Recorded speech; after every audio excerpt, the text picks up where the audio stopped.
जय हिंद प्यारे बच्चों। तो स्वागत है आप सभी लोग का आपके अपने प्यारे से YouTube channel CKS online classes में। प्यारे बच्चों, आप सभी लोग कैसे हैं? हम आशा करते हैं कि आप सभी लोग अच्छे होंगे और आप सभी लोग की पढ़ाई भी अच्छे से चल रही होगी।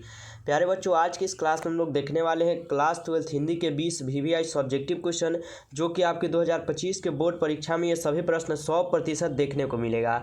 तो आप सभी प्यारे बाबू इस क्लास को अच्छे से देखिएगा, अच्छे से समझिएगा और सभी प्यारे बच्चों से हाथ जोड़कर निवेदन हम करते हैं प्यारे बाबू कि आप लोग क्लास से मत जाइए, क्योंकि क्लास से जाते हैं तो आपको कोई भी क्वेश्चन याद भी नहीं होता है और छूट जाता है। इसलिए सभी क्वेश्चन को एक बार अच्छे से याद कर लीजिए, जिससे आपको एग्जाम में कोई भी प्रकार का दिक्कत ना हो पाए। तो आप रोज़ हमसे लाइव क्लास करना चाहते तो रोज़ 7:30 से हम लोग का लाइव क्लास भी चलता है। नए हैं तो आप चैनल को सब्सक्राइब करके ऑल पे दबा लीजिए, जिससे आने वाले सभी क्लास का नोटिफिकेशन आपके पास पहुंचता रहे। और नए हैं तो जल्दी से सब्सक्राइब कर लीजिए और सभी प्यारे बच्चे ना एक बार क्लास को लाइक कर दीजिएगा, ठीक है। फटाफट आप लोग एक बार क्लास को लाइक कीजिए और आपको जो है लास्ट में एक नंबर मिल जाएगा, जहाँ पे आप लोग को बिल्कुल क्लास का बिल्कुल फ्री PDF मिलता है, पैसा नहीं लगता है। तो आप लोग जुड़े रहिएगा, ठीक है। चलिए फटाफट एक बार लाइक कर दीजिए सभी लोग, फिर हम क्लास को स्टार्ट करते हैं। चलिए, तो आज का पहला क्वेश्चन आप लोग के सामने है कि भगत सिंह कैसी मृत्यु को सुंदर मानते हैं। भगत सिंह जो है ना, या कैसी मृत्यु को बाबू लोग सुंदर मानते हैं। तो देखिएगा, उत्तर जितना आसान भाषा में होगा उतना आसान भाषा में आपको हम समझा देंगे और आप लोग को 100% याद हो जाएगा प्यारे, ठीक है। तो भगत सिंह देश के सेवा के लिए दी गई कुर्बानी को सुंदर मानते हैं। यानी भगत सिंह मानते हैं कि देश के बदले ना अगर हमारी जान भी चले जाए तो ये हमारे देश के लिए अगर जा रहा है तो हमारे लिए ये जो मृत्यु है बहुत सुंदर है, ठीक ना।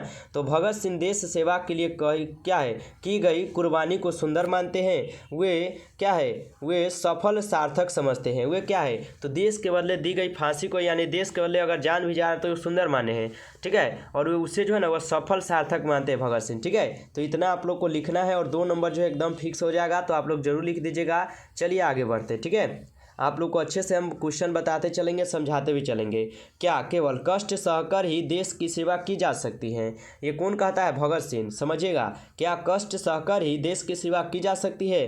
तो देखिएगा, भगत सिंह के अनुसार कष्ट सहकर ही देश की सेवा की जा सकती है। यानी भगत सिंह का कहना है कि हाँ भाई, ये बिल्कुल सही है कि हाँ, जब हमारे देह पर कष्ट गुजरेगा तभी जो हम अपने देश की सेवा कर पाएंगे। यानी हमारे फौजी भाई जो है वो देखते हो कितना धूप में रहता है, कितना बलुआहट धूप में रहता है, क्या मतलब बहुत गर्मी सर्दी कुछ नहीं बुझता है, और हमारे देश को बचाने के लिए वो क्या है, तैनात रहते हैं यहाँ पे बॉर्डर पे, ठीक है। तो भगत सिंह का कहना है कि हाँ, कष्ट सहकर ही देश की सेवा किया जा सकता है।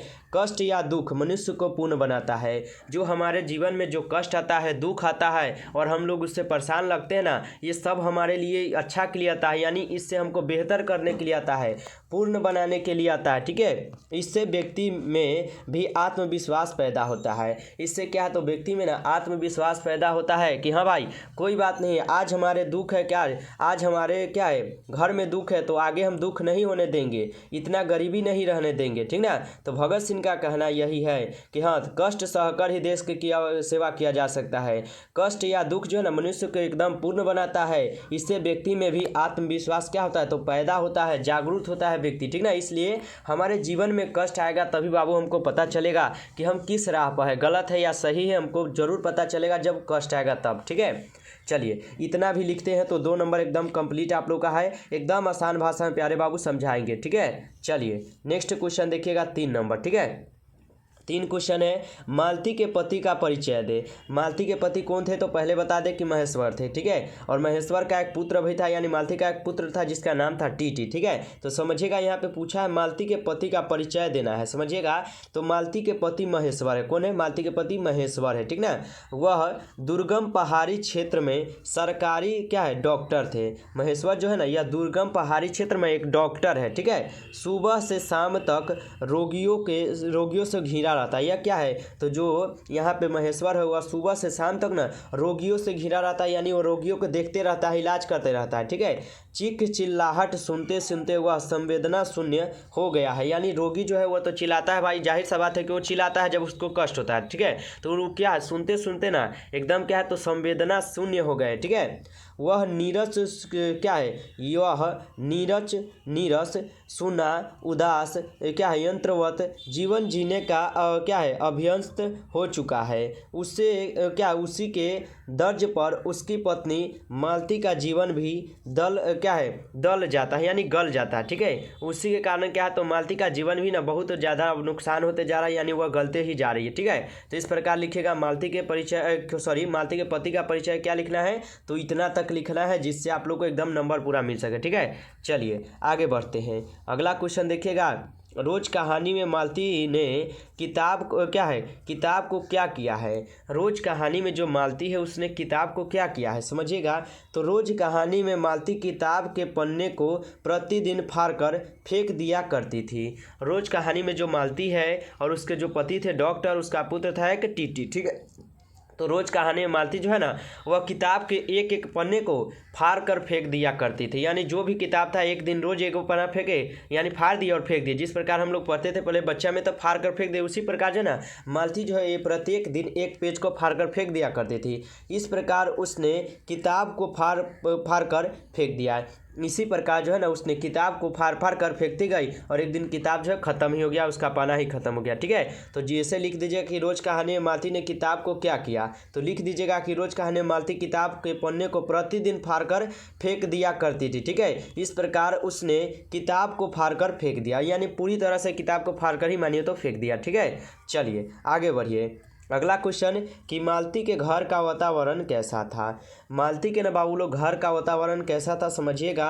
तो मालती के घर का वातावरण पूर्णतः संवेदना शून्य था, ठीक है। मालती के घर का वातावरण जो पूर्णतः यानी एक तरह से मानिए तो बहुत ही संवेदना शून्य था, ठीक ना। वहाँ सभी यंत्रवंत जीवन व्यतीत कर रहे थे। वहाँ क्या है तो वहाँ न कोई खुशी है न उल्लास है, ठीक है। यानी सब जो है यंत्रवत जीवन व्यतीत करें, यानी कोई के चेहरा पर क्या खुशी है ही नहीं, ठीक है। पारिवारिक जीवन में सरसता का अभाव था। पारिवारिक जीवन में क्या है तो सरसता का अभाव था, ठीक ना। यानी वहाँ पे कोई खुश ही नहीं है बाबू, सब मतलब मानिए तो एक तरह से एकदम नाराज है बैठे हुए, ठीक ना। यानी सरसता का वहाँ पे अभाव था, ठीक है। तो इतना भी लिखते हैं तो 2 नंबर यहाँ भी कंप्लीट है, ठीक है। अगर आपको समझ में आ रहा प्यारे बाबू तो आप लोग अच्छा से अच्छा एक बार कमेंट कीजिए, जिससे हमें पता चले कि क्लास आप सबके लिए हेल्पफुल है, ठीक है। जल्दी से हमें सूचित कीजिए आप लोग कमेंट करके। चलिए आगे बढ़िए। अगला क्वेश्चन, कुंती का परिचय दे। कुंती का क्या करना है प्यारे बाबू तो हमको परिचय देना है। देखिएगा यहाँ पे कुंती क्या है तो पांडवों की माँ थी। कुंती कौन थी तो पांडवों की ना माँ थी, ठीक है। वह सामान्य स्त्री की तरह क्या है ममतामयी माँ के रूप में भी दिखाई पड़ती है। कौन तो कुंती, यानी जो एक प्रकार के हमारे माता पिता सामान्य रूप से होते हैं उसी प्रकार जो है ना यह कुंती भी थी, यानी दिखाई पड़ती है। कुंती क्या है तो पंच कन्याओं में भी एक मानी जाती है। कुंती क्या है तो एक पंच कन्याओं में भी मानी जाती है। यह कारण है कि वह अविवाहित अवस्था में ही उसे कर्ण जैसा पुत्र प्राप्त हुआ। यह बात है कि वह कुमार में ही क्या है तो उनको जो है ना एक जो है ना कर्ण जैसा पुत्र उनको प्राप्त हुआ, यानी कुमार में ही, ठीक है। उनका शादी उदी नहीं हुआ था, ठीक है। लोक लाज के कारण उसे उन्होंने परिव्यक्त कर दिया, यानी लोक लाज यानी लोग सबको हंसने के कारण क्या है कि लोग कोई जो है ना हंसे नहीं हमको, इसलिए क्या कर तो कर्ण को ना उसने छोड़ दिया था, ठीक है। युधिष्ठिर, भीम, अर्जुन, नकुल और सहदेव ही कुंती के पुत्र के रूप में ना दिखाई क्या है तो व्यक्त हुए हैं। यानी यहाँ पे जो कर्ण थे ना वह भी एक पुत्र ही था, लेकिन वह कुमार का ही था, ठीक ना। यानी जब शादी नहीं हुआ उनसे पहले एक बच्चा हो गया था उनको और उसका नाम कर्ण था। वह बहुत शक्तिशाली था, ठीक ना। और उनके जब शादी के बाद उनका पुत्र हुआ जिसमें से युधिष्ठिर था, भीम था, अर्जुन था, नकुल था और ये सहदेव क्या है ये सब कुंती के ना मतलब शादी के बाद पुत्र हुए हैं। तो ये सब आपके मानिए तो शादी के बाद वाले पुत्र सही कहेंगे यही सर, ठीक है। लेकिन क्या है कर्ण एक पुत्र हुआ कुमार में ही, लेकिन वह बहुत शक्तिशाली था, यानी बहुत ज़्यादा शक्तिशाली बोले तो, ठीक है। चलिए इतना लिख लीजिएगा और एकदम नंबर अच्छा उठा लीजिएगा, ठीक है। चलिए आगे देखिएगा, नर और नारी एक द्रव्य की डाली दो प्रतिमाएं हैं कैसे। नर और नारी जो है एक द्रव्य की दो डाली कैसे हो सकती है, यानी दो प्रतिमाएं कैसे हो सकती है, चलिए समझते हैं। तो भगवान ने नर और नारी के शरीर का निर्माण एक वस्तु से किया है। क्या है तो भगवान जो है ना हमारे नर या नारी हुई है, ठीक है। जैसे हम पुरुष है या आप स्त्री हो सकते हैं, ठीक है। तो भगवान ने नर और नारी के शरीर का निर्माण जो है एक वस्तु से किया है।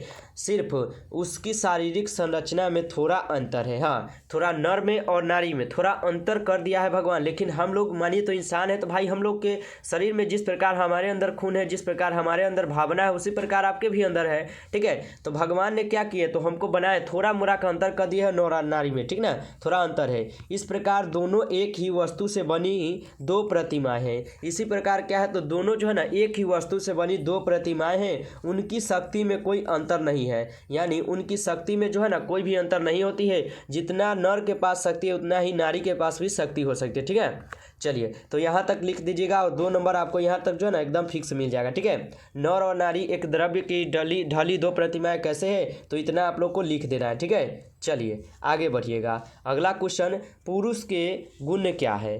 पुरुष के गुण जो है ना क्या होता है समझिएगा। तो पुरुष के गुण शौर्य, बल, पराक्रम, साहस, संघर्ष, वीरता, कठोरता आदि क्या है, तो ये पुरुष के गुण सामान्य रूप से ना माने जाते हैं। यानी एक पुरुष है, आपके अंदर क्या है, शौर्य है, बल है, शक्तिशाली है, पराक्रम है, साहस है आपके अंदर, संघर्ष करने की क्षमता है, कठोरता है आदि क्या है, तो ये सब पुरुष के गुण माने जाते हैं। जीवन के क्या है, वाहिदय क्षेत्र में काम करने की उसकी मूल प्रवृत्ति होती है। ठीक है, जीवन के अगर बारे में जाने तो क्या है, पुरुषों को बाहर जाकर काम करना, यानी बहुत सारे काम करने के लिए पुरुषों का ये क्या है, तो धर्म है। ठीक है, यानी काम है। ठीक है, तो यहाँ पे लिखिएगा पुरुष के गुण क्या है, तो इतना लिख दीजिएगा एकदम जो है 2 नंबर यहाँ भी फिक्स मानिए। तो ठीक है, चलिए नेक्स्ट क्वेश्चन, और ये सभी क्वेश्चन बहुत ज़्यादा इंपॉर्टेंट है प्यारे बच्चों, तो जरूर आप लोग ना इस क्लास को पूरा देखकर अच्छे से याद कर लीजिएगा। ठीक है, चलिए नेक्स्ट क्वेश्चन, जिसे भी पुरुष अपना कार्य क्षेत्र मानता है वह नारी का भी कार्य क्षेत्र है कैसे। जिसे जो है ना पुरुष अपना कार्य क्षेत्र मानते हैं वह नारी का भी कार्य क्षेत्र कैसे हो सकता है, चलिए समझते हैं। तो समाज और नारी दोनों ही समान का जो कर्म क्षेत्र है वह नारी का भी है। ठीक है, समाज में और नारी, यानी समाज में जो अधिकार नर को मिलता है नारी को भी मिलना चाहिए। ठीक है, तो समाज और क्या है, नारी दोनों ही समान का जो कर्म क्षेत्र है ना वह नारी का भी है। ठीक है, अतः उदार भाव से नारियों को क्या है, तो साथ लेकर आगे बढ़ाना चाहिए। यानी नर जो है वह आगे बढ़ता जा रहा था पहले, लेकिन अभी क्या है, अभी वर्तमान में देखिए तो हमारे क्या है, जितना नर आगे बढ़े उसी प्रकार क्या नारी भी क्या है अपनी अच्छी से अच्छी शिक्षा लेकर अच्छी बहुत काम करके क्या है नर के समान क्या है उसके बराबरी में चलता जा रहा है। यानी ये ठीक है। ठीक है, उन्हें कमजोर अधिकार क्या है, अधिकार है। ठीक है, उन्हें क्या है, तो कमजोर मानना अधिकार है। यानी नारी को हम लोग कमजोर न माने, यही हम लोग का अधिकार है। यानी उनको जो है हमारे समान ही एकदम मानना चाहिए नारी को। ठीक है, चलिए यहाँ तक लिख दीजिएगा कि जिसे पुरुष अपना कार्य क्षेत्र मानता हुआ नारी का कार्य क्षेत्र कैसे है, तो यहाँ तक लिखना है। ठीक है, चलिए आगे बढ़ते हैं। नेक्स्ट क्वेश्चन, कि अर्धनारीश्वर की कल्पना क्यों की गई है। अर्धनारीश्वर की कल्पना जो है ना क्यों की गई है, तो समझिएगा। समाज के विकास में स्त्री और पुरुष के समान योगदान को दिखाने के लिए अर्धनारीश्वर की कल्पना की गई है। समाज में क्या है, तो समाज के विकास में स्त्री और पुरुष के समान, यानी समाज के जो दिखाने का यहाँ पे नारा है, यानी समाज को दिखाना जो चाहते हैं वो क्या, तो समाज के विकास में स्त्री और पुरुष के समान योगदान को दिखाने के लिए अर्धनारीश्वर की कल्पना की गई है। देवों के देव महादेव स्त्री और पुरुष दोनों थे। देवों के देव जो महादेव है, यानी जिसको हम लोग शंकर बोलते हैं, वह क्या थे, तो वह स्त्री और पुरुष दोनों थे। यानी आधा नर है और आधा नारी भी थे। ठीक है, पुरुष के समान ही स्त्री को भी समान मिलना चाहिए। जितना समान आपको पुरुष को मिलता है उतना ही समान जो है ना आपको नारियों को भी मिलना चाहिए। ठीक है, स्त्री पुरुष पूर्ण रूप से समान है। स्त्री और जो पुरुष है या पूर्ण रूप से ना एक समान माने जाते हैं। ठीक है, तो आप लिख दीजिएगा यहाँ पे कि अर्धनारीश्वर की कल्पना क्यों की गई है। और ये सभी क्वेश्चन बहुत ज़्यादा VVI इंपॉर्टेंट क्वेश्चन है, जरूर याद कर लीजिएगा आप लोग। ठीक ना, चलिए आगे बढ़िएगा। अगला क्वेश्चन है, डेमोक्रेसी का दुश्मन जयप्रकाश बाबू किसे मानते थे। क्या है, डेमोक्रेसी का दुश्मन जो है जयप्रकाश बापू जी किसे मानते थे, समझिएगा कि जयप्रकाश बापू अत्याचार के विरुद्ध शांतिपूर्ण आंदोलन करने वालों के विरुद्ध अत्याचार करने वालों को डेमोक्रेसी का ना दुश्मन मानते थे। क्या है, डेमोक्रेसी का दुश्मन जयप्रकाश बापू किसे मानते हैं, तो जयप्रकाश बापू अत्याचार के विरुद्ध शांतिपूर्ण आंदोलन करने वाले के विरुद्ध क्या है, अत्याचार करने वालों को डेमोक्रेसी का दुश्मन मानते थे, अर्थात शांतिपूर्ण प्रदर्शन यंत्र करने करने डेमोक्रेसी के दुश्मन होते थे। जो अतः शांतिपूर्ण प्रदर्शन यंत्र करने है ना, करना है, वह डेमोक्रेसी के ना दुश्मन माने जाते थे। ठीक है, यहाँ तक लिखिए और 2 नंबर यहाँ भी कंप्लीट है। ठीक है, आगे बढ़िए। अगला क्वेश्चन, जयप्रकाश बापू की पत्नी और ससुर का नाम क्या था? तो जयप्रकाश बापू की पत्नी का नाम था प्रभावती और ससुर का नाम था ब्रजकिशोर प्रसाद। यानी एक शॉर्ट में ये क्वेश्चन हमारा याद हो गया। ठीक है, तो याद रखिएगा, ये भी 2 नंबर में आपके आता है कभी कभी। जयप्रकाश बापू की पत्नी और क्या ससुर का नाम क्या था? तो जयप्रकाश बापू की पत्नी का नाम क्या था? प्रभावती, और ससुर का पूछे तो ब्रजकिशोर प्रसाद लगा दीजिएगा। ठीक है, यहाँ से भी आप लोग का यहाँ पे कंप्लीट है, 2 नंबर जरूर याद कर लीजिए। नेक्स्ट क्वेश्चन है, नारी की पराधीनता कब शुरू हुई थी? नारी की पराधीनता जो है ना कब से शुरू होने लगी, समझिएगा। तो कृषि सभ्यता के विकास के साथ नारी की पराधीनता जो है ना शुरू हो गई। यानी जब मानव जाति ने क्या किया, तो कृषि का आविष्कार किया, यानी वह कृषि करने लगे, तब क्या, तो नारी की पराधीनता जो है ना खत्म हो गई। यानी नारी के यहाँ पे जो है ना, यहाँ से जिंदगी दो भागों में बट गई। यानी नारी जो है घर का काम करेगी और पुरुष क्या है, तो बाहर के काम करेगी। यानी 2 प्रकार की जिंदगी यहाँ से बट गई है, नारी और नर का। ठीक है, तो समझिए कि कृषि सभ्यता के विकास के साथ नारी की पराधीनता शुरू हुई। पुरुष खेत खलिहान संभालने लगा और नारी क्या है, तो घर में फंसी ही रह गई। क्या है, तो पुरुष खेत खलिहान में जाने लगे, वहाँ के काम धंधा करने लगे और नारी जो है घर के काम काज को ना संभालने लगी। घर के सीमित क्षेत्र में उलझने के कारण नारी पराधीन हो गई। घर के सीमित क्षेत्र में, यानी घर में क्या है, वो ज़्यादा समय रहने के कारण क्या है, तो उनकी जो है ना उलझने के कारण नारी जो है पराधीन हो गई है। ठीक ना, यानी अब वो जो है ना एकदम से पराधीन मानी गई है। ठीक है, चलिए, तो यहाँ तक लिखिएगा कि नारी की पराधीनता कब से शुरू हुई, तो यहाँ तक आप लोग को लिखकर अच्छे से याद कर लेना है। ठीक है, चलिए, अभी तक क्लास को अगर लाइक नहीं किए हो आप लोग तो जल्दी से लाइक कर लीजिएगा। जो बच्चे नए हैं सब्सक्राइब करके ऑल पे जरूर दबा लीजिए, क्योंकि आपको इसी प्रकार के डेली क्लास होता है और डेली आपको आसान से आसान भाषा में समझाया जाता है। ठीक है, चलिए नेक्स्ट क्वेश्चन क्या है? उसने कहा था दिव्य प्रोत्साहन की कहानी है या नहीं? उसने कहा था दिव्य प्रोत्साहन की कहानी है या नहीं, समझिएगा। तो उसने कहा था दिव्य प्रोत्साहन की कहानी है। क्या है, तो उसने कहा था दिव्य प्रोत्साहन की कहानी है, क्योंकि उसका नायक कौन है, तो लन्हा सिंह है। उसने कहा था कहानी का नायक कौन है, लन्हा सिंह है, ऑब्जेक्टिव में पूछेगा। ठीक है, तो उसने कहा था कहानी का नायक लन्हा सिंह है। लन्हा सिंह ने प्रेम के लिए ही अपने प्राण का उत्सर्जन किया है। लन्हा सिंह क्या है, तो अपने प्रेम के बात को मानने के लिए क्या किए, तो अपने प्राण को न त्याग दिए। ठीक है, तो इस प्रकार लिखिएगा कि उसने कहा था दिव्य प्रोत्साहन की कहानी है या नहीं, तो है। ठीक है, याद रखिएगा। अगला क्वेश्चन है आर्ट ऑफ कन्वर्सेशन क्या है? आर्ट ऑफ कन्वर्सेशन क्या है, समझिएगा। तो यह बातचीत की श्रेष्ठ कला है। आर्ट ऑफ कन्वर्सेशन, जो आर्ट ऑफ कन्वर्सेशन है ना, यह बातचीत करने के एक सबसे सर्वश्रेष्ठ कला मानी जाती है। ठीक है, सरहदे की बातचीत कला को आर्ट ऑफ कन्वर्सेशन कहते हैं। सरहदे की बातचीत कला को ना हम लोग आर्ट ऑफ कन्वर्सेशन कहते हैं। लेकिन पूछता है ऑब्जेक्टिव में कि आर्ट ऑफ कन्वर्सेशन कहाँ के लोगों में प्रचलित थी, तो यूरोप के लोगों में प्रचलित थी। ठीक ना, यूरोप के ना लोगों में ना यह प्रचलित थी आर्ट ऑफ कन्वर्सेशन, याद रखिएगा। ठीक है, तो यहाँ तक लिखते हैं, तो यहाँ भी आपका 2 नंबर और 1 नंबर ऑब्जेक्टिव में, यानी 3 नंबर यहाँ से कंप्लीट फिक्स है। ठीक है, अगला क्वेश्चन है यदि हमें वाक शक्ति न होती तो क्या होता?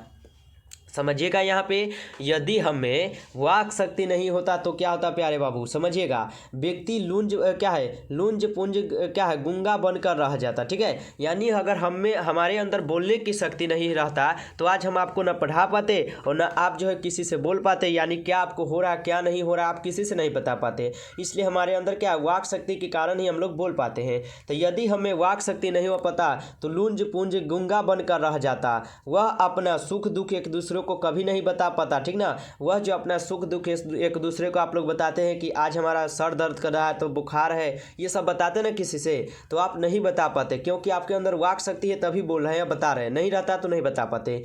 मनुष्य का इतना विकास नहीं हो पाता। मनुष्य जो इतना विकास कर रहा है बाबू लोग, बोल कर, बतिया कर, सुन कर, कह कर, ये क्या, तो वाक शक्ति के कारण ही। अगर उनके अंदर ये सब नहीं रहता ना तो वह विकास नहीं कर पाते। ठीक है, कोई किसी की सहायता नहीं कर पाता। कोई क्या है, तो किसी की की भी सहायता यहाँ पे नहीं कर पाता, क्योंकि उनके अंदर वाक शक्ति ही नहीं रहता। लेकिन वाक शक्ति है तो सहायता भी कर पाते हैं, बोल भी पाते हैं, विकास भी हो रहा है। ठीक है, तो ये सभी काम हो रहा है हमारे वाक शक्ति के कारण ही। ठीक है, तो आज की इस क्लास में सिर्फ 16 ही क्वेश्चन था जो कि आप लोग को पढ़ाए हैं। अगर क्लास अच्छा लगा हो तो क्लास से जाने से पहले तो एक लाइक बनता है। चैनल पर पहली बार जुड़े हैं तो सब्सक्राइब करके ऑल पे जरूर दबाइए, जिससे आने वाले सभी क्लास का नोटिफिकेशन आपके पास हमेशा पहुंचे। और आप लोग को यहाँ पे इसी प्रकार एकदम आसान से आसान भाषा में सब्जेक्टिव प्लस ऑब्जेक्टिव जो है रटवा देंगे, एकदम परीक्षा में गर्दा उड़ा कर आइएगा। ठीक ना, चलिए तो फटाफट लाइक और सब्सक्राइब कर लीजिए। और जो भी नए बच्चे हैं आप लोग इस नंबर पर हमें मैसेज कर दीजिएगा। ठीक है, 962 18 834, ताकि हम आपको PDF के लिए ग्रुप में ऐड कर देंगे। ठीक है, चलिए मिलते हैं फिर नेक्स्ट क्लास में, तब तक के लिए जय हिंद जय भारत प्यारे बच्चों।